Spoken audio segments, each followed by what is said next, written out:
Bismillahirrahmanirrahim. Alhamdulillahirabbil alamin. Nahmaduhu wa nasta'inuhu wa nastahdihi wa nastaghfiruh. Wa na'udzu billahi min syururi anfusina wa min sayyiati a'malina.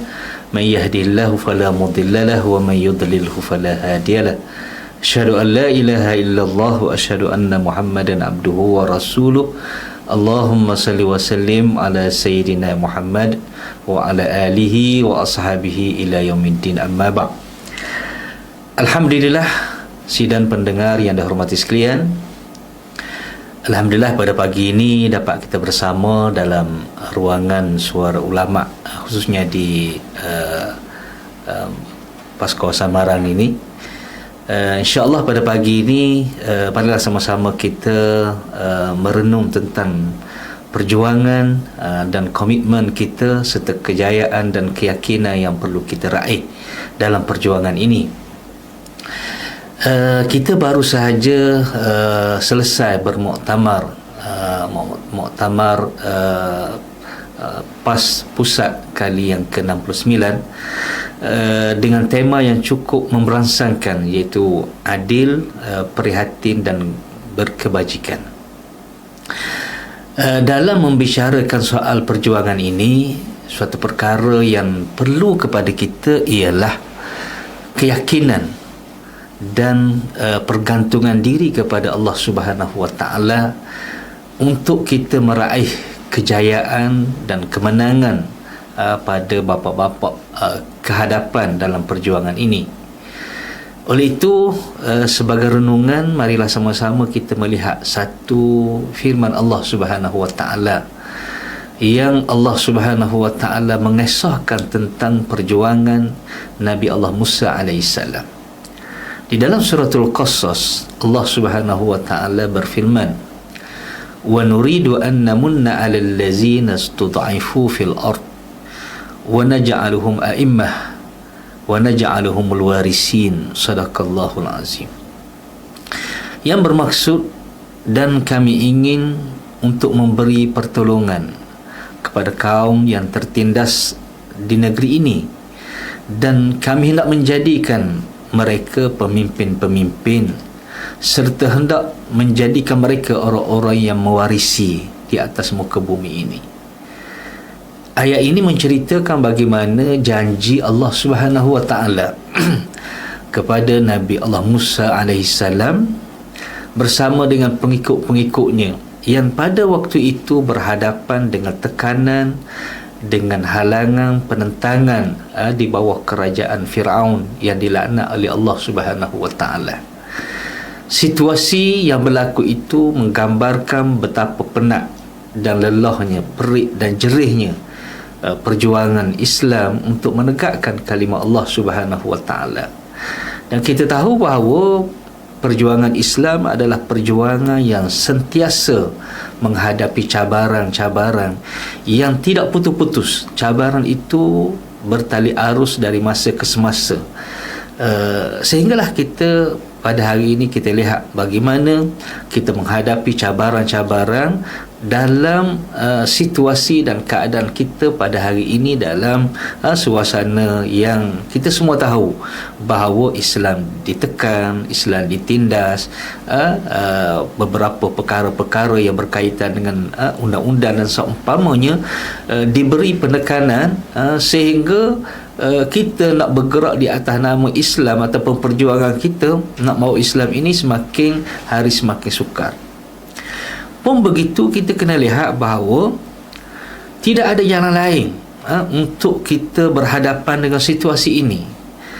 Kita mesti bertanggungjawab kerana tanggungjawab membela Islam ini, tanggungjawab untuk memperjuangkan Islam ini merupakan tanggungjawab yang telah dipertanggungjawabkan oleh Allah Subhanahu wa taala kepada kita umat Islam, kepada kita orang yang beriman kepada Allah Subhanahu wa taala. Kita kena percaya bahawa di sana janji Allah Subhanahu wa taala akan memberi pertolongan kepada kita. In tansurullah yansurkum wa yusabbit aqdamakum. Sekiranya kamu tolong Allah Subhanahu wa taala, Allah Subhanahu wa taala akan menolong kamu dan akan meletakkan pendirian kamu. Ini janji daripada Allah Subhanahu wa taala. Dalam ayat yang lain Tuhan berfirman, wa kana haqqan alaina nasrul mu'minin. Menjadi hak kepada kami untuk memberi kemenangan kepada orang yang beriman. Tuhan sebut lagi dalam ayat yang lain, yuriduna liyutfi'u nurallahi biafwahihim. Mereka cuba untuk menutup cahaya Allah Subhanahu wa taala dengan mulut-mulut mereka. Wallahi mutimmu nurih walau karihal kafirun. Dan demi Allah, Allah akan menyempurnakan agamanya walaupun dibenci oleh orang kafir.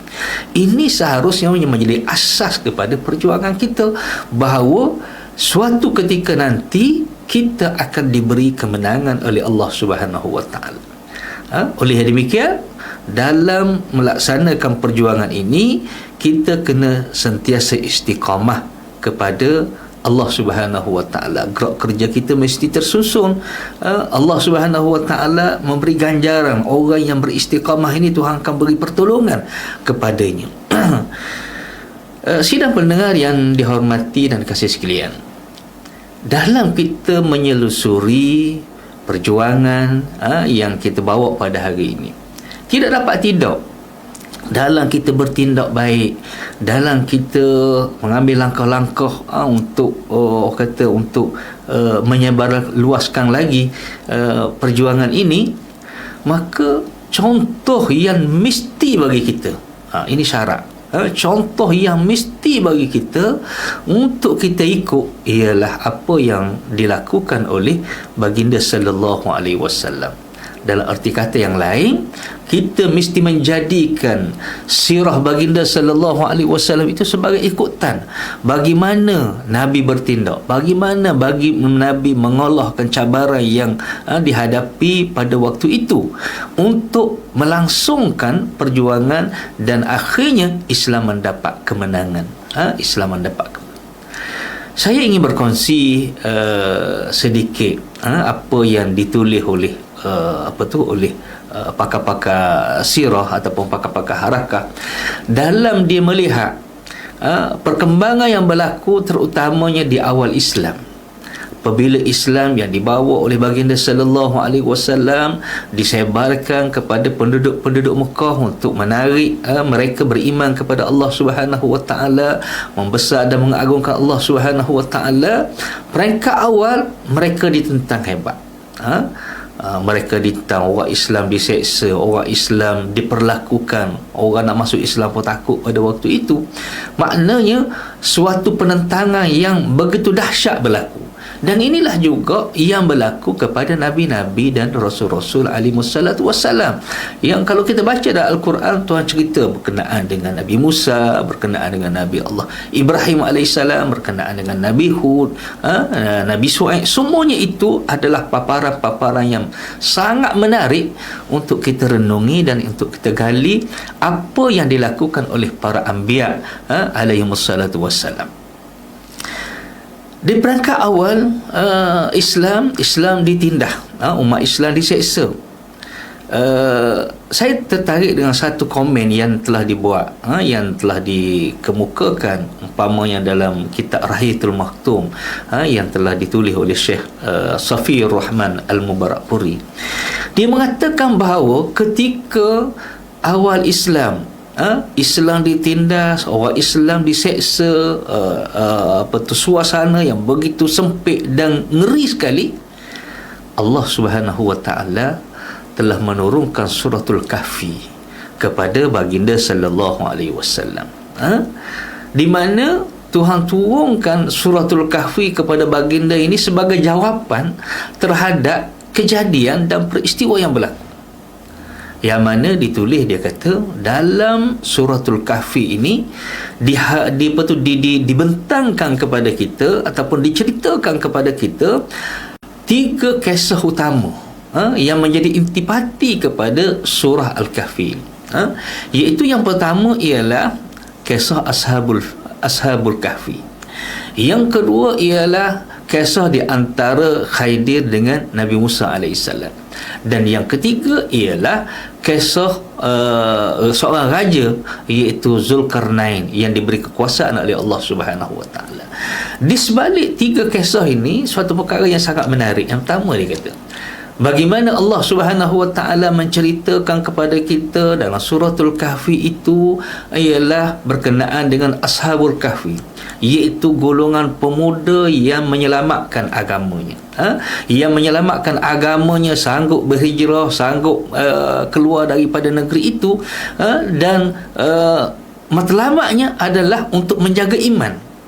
Menjaga iman, kerana kekuatan imanlah yang menjadi suatu daya tarikan ataupun yang menjadi semangat, ataupun yang menjadi suatu ibu kepada perjuangan ini. Kerana tanpa iman dan keyakinan kepada Allah Subhanahu wa taala, kita tidak ada apa yang nak dibanggakan.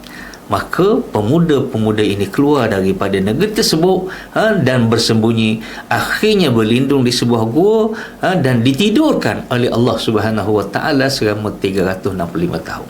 Tuhan Allah Subhanahu wa taala menyebut, innahum fityatun amanu bi rabbihim wa zidnahum huda. Allah Subhanahu wa taala melebarkan ataupun menyatakan bahawa pemuda-pemuda ini ialah mereka adalah fityah, pemuda-pemuda amanu bi rabbihim, yang beriman kepada Tuhan mereka, wazidnahum huda, dan kami tambahkan keyakinan, petunjuk kepada mereka. Nak menunjukkan kepada kita bahawa sifat keimanan ataupun daya keimanan ataupun tunjang keimanan itu adalah sangat penting. Maka dalam perjuangan ini perlulah kita kuatkan semangat dan keimanan kita, walaupun di hadapannya cabaran-cabaran yang hebat. Kita tengok pada hari ini cabaran kita dalam perjuangan Islam, parti Islam hari ini, kita dinafikan hak. Kita kalau apa tu, dalam konteks negeri Terengganu kita ini, yang mana sepatutnya bantuan sumbangan daripada kerajaan pusat dinafikan, sehingga kita terpaksa mengambil inisiatif lain, mencari sumber-sumber lain untuk menguruskan, disempitkan. Itu cabaran yang ada pada kita.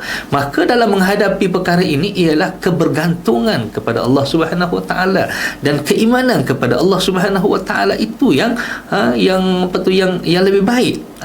Dan inilah yang sepatutnya ada pada pemuda-pemuda kita, ada kepada ulama-ulama, ada kepada tenaga muslimah, ada kepada tenaga amirah, bahkan seluruh anggota parti mesti memperkuatkan keimanan kepada Allah Subhanahu wa taala, keyakinan yang mendalam bahawa akan ada pertolongan daripada Allah Subhanahu wa taala, seperti mana pemuda-pemuda tadi yakin bahawa dia akan berjaya dan diselamatkan oleh Allah Subhanahu wa taala walaupun dia melarikan diri. Itu yang pertama. Yang keduanya, kita lihat bagaimana kisah antara Nabi Musa dengan Nabi Khidir alaihissalam, iaitu suatu peristiwa ataupun satu fenomena nak mengajar kita bagaimana fenomena dan keadaan yang berlaku itu tidak selalu seperti mana kita lihat pada lahiriah. Kita lihat bagaimana cerita Khidir dengan Nabi Musa. Nabi Musa alaihissalam ikut Khidir. Khidir kata, "Mu tak boleh ikut aku kerana mu tak sabar." Musa kata, "Tak apa, aku nak ikut juga, nak tengok." Sehinggalah perbuatan Khidir dalam tiga perbuatan tersebut, yang mana pertamanya merosakkan kapal, yang keduanya membunuh seorang anak lelaki, dan yang ketiganya mengangkat semula bangunan yang ingin dirobohkan, yang pada pandangan Khidir, pada pandangan Musa, ini adalah kerja-kerja yang tak sepatutnya.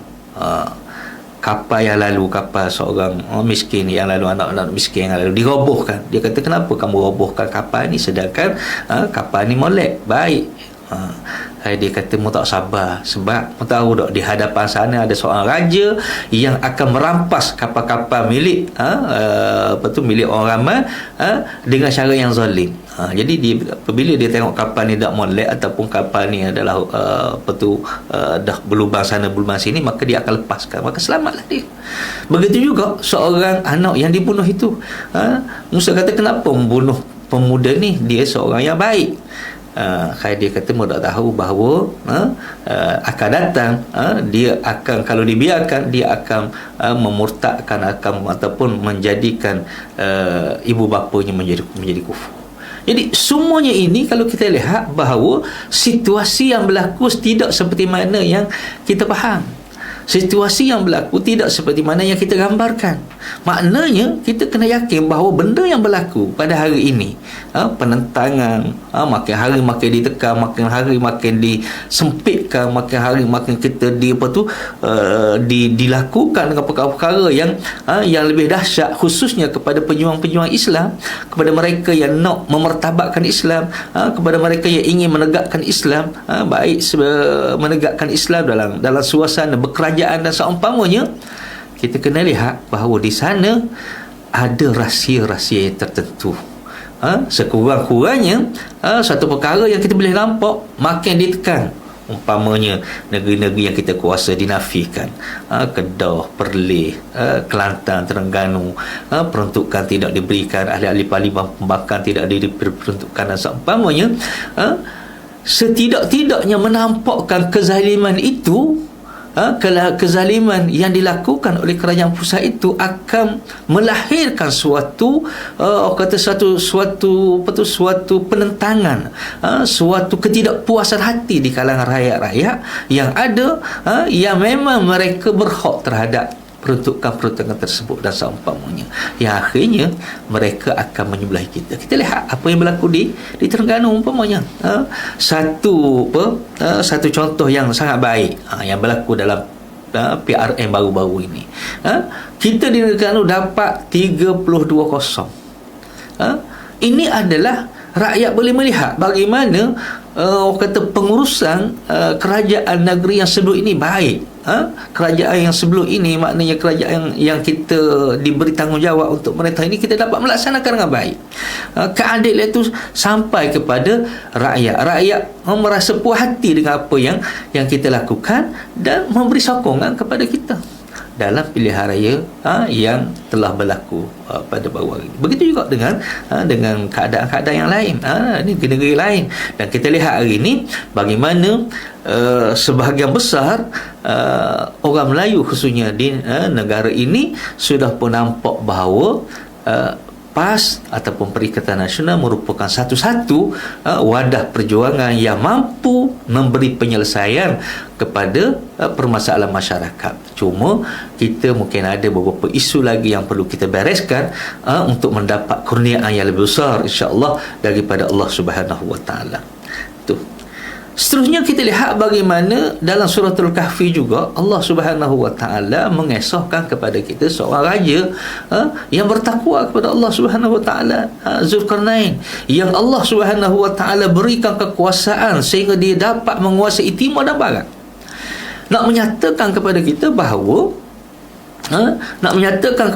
bahawa bumi Allah Subhanahu Wa Taala adalah milik Allah Subhanahu Wa Taala. Bumi ini adalah milik Allah Subhanahu Wa Taala, yang Allah Subhanahu Wa Taala boleh beri, Allah Subhanahu Wa Taala boleh kurniakan kepada mereka yang dikehendaki, dan Allah Subhanahu Wa Taala tarik kepada mereka yang dikehendaki. Maknanya kita kena faham bahawa bumi ini adalah milik Allah. Tuhan akan beri kepada sesiapa yang dikehendaki. Dan dalam ayat yang saya baca tadi, Allah Subhanahu Wa Taala sebut bahawa orang yang ditindas, khususnya Bani Israel, pengikut Nabi Musa AS, berhadapan dengan Firaun yang mempunyai bala tentera yang ramai. Firaun ni umpamanya kerajaan yang hebat, semuanya ada. Duit ada, pegawai-pegawai tenteranya ada, raja pula zalim dan seumpamanya, sehingga dia merasakan, dia mengatakan kepada pengikut Nabi Musa, dia kata, kamu ikut Nabi Musa ni apa dapat? Apa projek yang Musa dapat berikan? Apa inisiatif ataupun apa insentif yang boleh Musa berikan kepada kamu? Apa bantuan yang kamu boleh dapat dengan Musa? Musa hanyalah ada gigi dan lidah sahaja. Tidak ada peruntukan, tidak ada dana keuangan. Tapi kita lihat bagaimana Allah Subhanahu wa taala sebut wa nuridu an namunna 'alal ladzina stud'ifu fil ard wa naj'aluhu a'immah. Dan kami ingin orang-orang yang ditindas di atas muka bumi ini, khususnya Bani Israel ini, akan kami lantikkan mereka untuk menjadi pemimpin kepada di atas dunia, dan mereka akan mewarisi segala apa yang dimiliki oleh Firaun. Dan benda ini terjadi. Kita lihat bagaimana khazanah-khazanah, harta-harta Fir'aun, semuanya selepas daripada itu dikuasai oleh Nabi Musa AS dan pengikutnya, setelah melalui jalan perjuangan yang panjang. Bukan senang lah. Dan inilah jalan perjuangan Islam. Kita tahu bahawa jalan perjuangan Islam ini bukanlah satu jalan yang ditabur dengan bunga-bungaan, yang dibentang dengan permaidani merah, yang dijanjikan dengan kesenangan dan seumpamanya. Tidak. Jalan perjuangan adalah jalan yang penuh dengan liku-liku, ranjau-ranjau, onok-onok, duri-duri, halangan dan seumpamanya, sebelum Allah Subhanahu wa taala memberi kemenangan kepada umat Islam. Jadi muslimin, muslimat, sidang pendengar yang dirahmati sekalian, daripada kisah tersebut, daripada perjuangan yang telah dilakukan oleh mereka-mereka yang terdahulu, seharusnya memberi suatu motivasi, semangat kepada kita untuk kita terus istiqamah, untuk kita terus merangka gerak kerja yang baik. Dalam muktamar baru ni, Tuan Guru Presiden telah telah mencatatkan kepada kita ataupun telah mengatur kepada kita beberapa perkara-perkara yang seharusnya diberi tumpuan, bagi menunjukkan bahawa Parti Islam Malaysia PAS ini, khususnya kita Parti PAS dan dalam gabungan Perikatan Nasional, mampu menyelesaikan ataupun menjadi penyelesaian kepada permasalahan yang ada kepada masyarakat kita pada hari ini. Jadi kita lihat khususnya 4 negeri yang ditabirkan oleh PAS, Kelantan, Kedah, Terengganu dan Perlis, mampu bergerak dengan lebih hebat. Dan kejayaan ini adalah satu kejayaan yang semua akan nampak. Kita lihat negeri Kedah yang dulunya telah ditadbir oleh Kerajaan UMNO dan Barisan Nasional berpuluh tahun. Kita lihat bagaimana pembangunan yang ada dalam negeri mereka tidak setara, walaupun Perdana Menteri ada terdiri daripada mereka ataupun berasal daripada negeri Kedah. Tapi pembangunan apa yang ada? Tapi kita lihat setelah kerajaan Islam ataupun setelah pemimpin kita Parti Islam PAS menguasai negeri tersebut dalam pilihan yang lepas dan sebelum daripada itu, kita lihat bagaimana pembangunan, bagaimana pelabur-pelabur yang masuk, yang bertali arus, menunjukkan mereka mempunyai mempercayai kepada kerajaan yang ada dan sanggup membuat pelaburan yang besar. Dan inilah juga yang insya-Allah berlaku di Terengganu umpamanya, di Kelantan, di Perlis, yang insya-Allah akan mendapat sokongan-dokongan daripada mereka-mereka yang inginkan kebaikan dan keadilan. Jadi oleh yang demikian, tanggungjawab kita selepas kita balik daripada muktamar yang baru berlangsung 2-3 hari lepas, maka kita perlu mengorakkan langkah ataupun menyusung strategi yang baik, menguruskan organisasi dengan baik, menampakkan kita perlu berusaha menampakkan bahawa PAS boleh menyelesaikan permasalahan yang ada, permasalahan rakyat. InsyaAllah walaupun kita ditindak, kita dinafikan hak, peruntukan tidak diberikan, tetapi rakyat boleh menilai mana yang lebih baik dan mana yang lebih mampu menyelesaikan permasalahan kepada rakyat pada masa yang akan datang. Jadi inilah perkara yang perlu kita fahami. Jadi pada kesempatan ini saya tidak mahu mengambil masa yang panjang, cumanya pada kesempatan ini saya telah menggariskan beberapa perkara yang perlu bagi kita untuk kita mengorak langkah lebih baik, lebih bermakna dengan kita melakukan perkara-perkara yang insya-Allah saya sebutkan ini.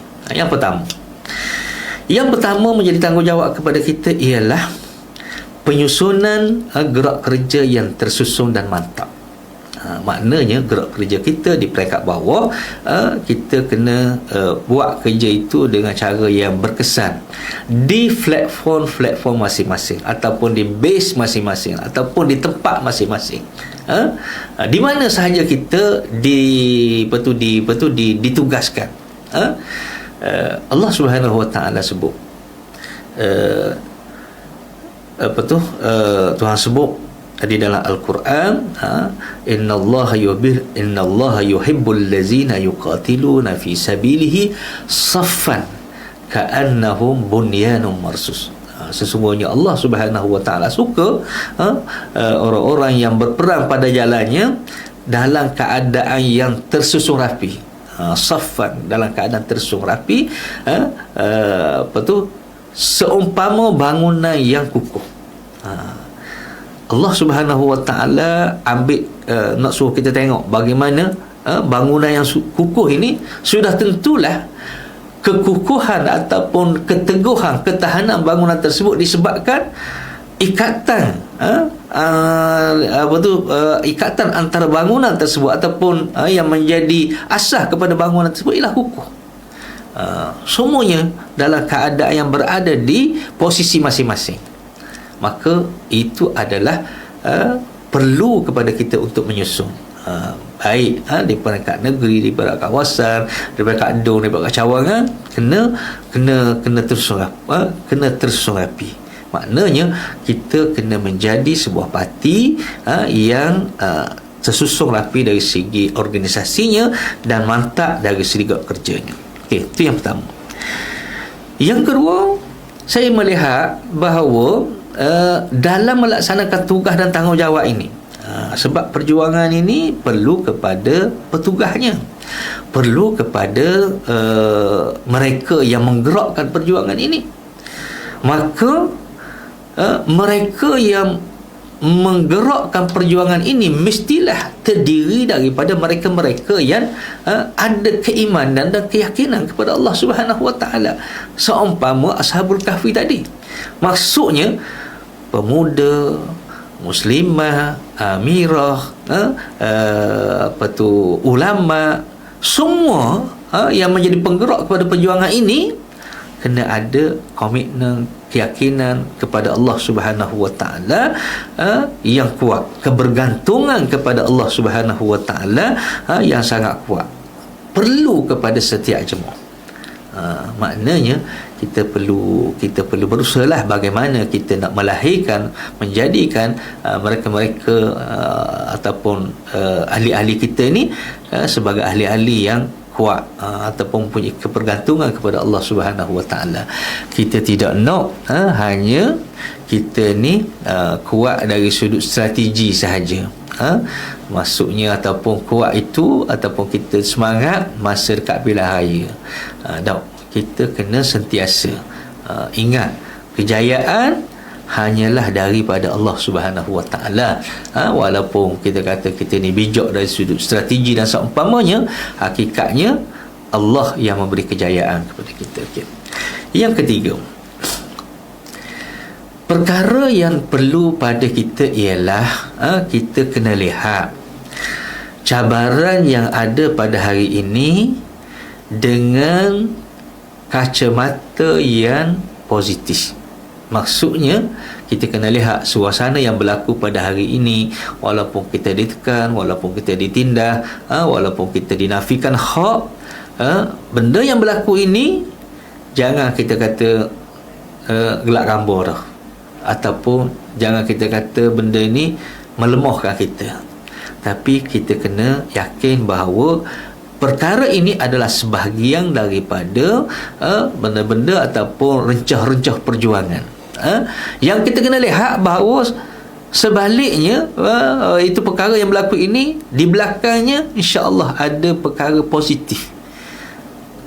Maksud saya ialah kita kena yakin dengan apa yang mereka tekan, mereka buat kepada kita ini, akan ada satu kesedaran daripada rakyat bahawa ini adalah satu kezaliman, suatu benda zalim yang tidak sepatutnya berlaku, yang akhirnya mereka akan memberi undi atau memberi kepercayaan kepada parti Islam Syafah Perjuangan Islam ini untuk terus mendapat tempat dalam masyarakat. Seterusnya, yang keempat ialah kita kena tahu bahawa jalan perjuangan Islam adalah jalan yang penuh dengan ranjau dan duri. Kita kena letak dalam minda kita bahawa jalan perjuangan Islam ini adalah jalan yang sukar, jalan yang payah, jalan yang memerlukan kepada pengorbanan dan seumpamanya lah. Jangan kita ingat bahawa jalan Islam ini adalah jalan yang mudah, senang orang nak suruh kita. Tak. Tuhan sebut dalam Al-Quran, "Lau kana aradan qariban wa safaran qasidan lattaba'u." Kalaulah perjalanan tu dekat, matlamatnya hampir, mereka akan ramai ikut wahai Muhammad. Lattaba'u, ramai orang ikut kamu. Walakin ba'udat alaihim asyaqqah. Akan tetapi jalan Islam ini adalah jalan yang jauh. Bukan saja jauh, bahkan di atasnya ranjau-ranjau dan duri-duri serta onak-onak yang menghalang. Tapi yakinlah Islam akan mendapat kemenangan. Sebab itu kita kena lihat cabaran yang ada adalah satu cabaran yang di sebaliknya ada perkara positif. Tuhan sebut innama al-usri yusra. Di sebalik kesusahan ada kesenangan.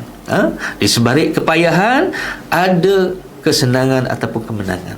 Jadi kita kena hadapi dengan penuh yakin. Dan yang terakhir, yang kelima ialah kita sebagai pejuang Islam, sebagai orang yang orang yang berada dalam perjuangan ini, tidak kita meletakkan ini yang paling utama, iaitu jangan lupa untuk memohon pertolongan, jangan lupa untuk bermunajat kepada Allah Subhanahu wa taala, kerana Allah Subhanahu wa taala akan memberi pertolongan kepada orang yang memperjuang ataupun orang yang berkorban untuk agamanya. Sebab itu kita lihat sahabat-sahabat kita di Palestin umpamanya, hari ini kita lihat bagaimana mereka ditindas, mereka ditekan, mereka dibom setiap hari. Mereka tidak seperti mana kita boleh tidur dengan lena, dengan enak dan seumpamanya, tetapi tidur mereka adalah berbatalkan batu-batu, bangunan-bangunan yang runtuh, yang mereka diselimutkan dengan letupan-letupan, berdilan-berdilan roket dan seumpamanya. Walaupun begitu, mereka tak yakin Allah akan memberi kemenangan kepada mereka. Dan kita lihat apa yang berlaku pada hari ini ialah kekuatan bangkit semangat yang ada pada mereka, yang menyebabkan mereka mampu berhadapan dengan tentera Israel yang disokong ataupun dibantu oleh semua negara-negara dalam negara-negara kufar dalam dunia ini. Tapi dia tidak dapat mematikan ataupun menghapuskan umat Islam. Jadi apa yang penting kepada kita ialah kebergantungan diri kepada Allah Subhanahu wa taala, yakin kepada Allah Subhanahu wa taala. Kita sentiasa bermunajat kepada Allah Subhanahu wa taala, memohon kemenangan daripada Allah. Apa yang kita lakukan ini adalah merupakan pewaris kepada apa yang telah dilakukan oleh mereka-mereka yang terdahulu. Kita ini orang kata ibaratnya sebagai mata rantai dalam perjuangan Islam. Jadi muslimin dan muslimat yang hormati sekalian, itulah perkara yang saya rasa sangat penting, khususnya dalam kita membicarakan soal perjuangan, membicarakan soal matlamat dan kemenangan kita dalam perjuangan ini. Perkara-perkara yang saya sebutkan tadi perlu sama-sama kita fahami, sama-sama kita renungi, agar kekuatan sentiasa diberi oleh Allah Subhanahu wa taala. Saya rasa sekadar itulah sedikit perkongsian daripada saya, khususnya sebagai wakil Dewan Ulama Pasca Samaran dalam siaran ini, mengajak semua pihak untuk kita renung balik, muhasabah balik dan rancang kembali untuk kita dapatkan satu sokongan yang lebih mantap daripada masyarakat, dan kita yakin suatu masa kita akan diberi kemenangan oleh Allah Subhanahu wa taala. Dan kemenangan yang dijanjikan yang kita rasai pada hari ini, perlu bersyukur, dan insya-Allah banyak lagi kemenangan-kemenangan yang dijanjikan oleh Allah Subhanahu wa taala pada masa akan datang akan kita perolehi. Sekadar itu yang baik daripada Allah Subhanahu wa taala, yang lemah, yang yang tidak baik itu daripada kelemahan diri saya sendirilah. Aku qauli hadza wa astaghfirullahal azim li wa lakum. Wassalamualaikum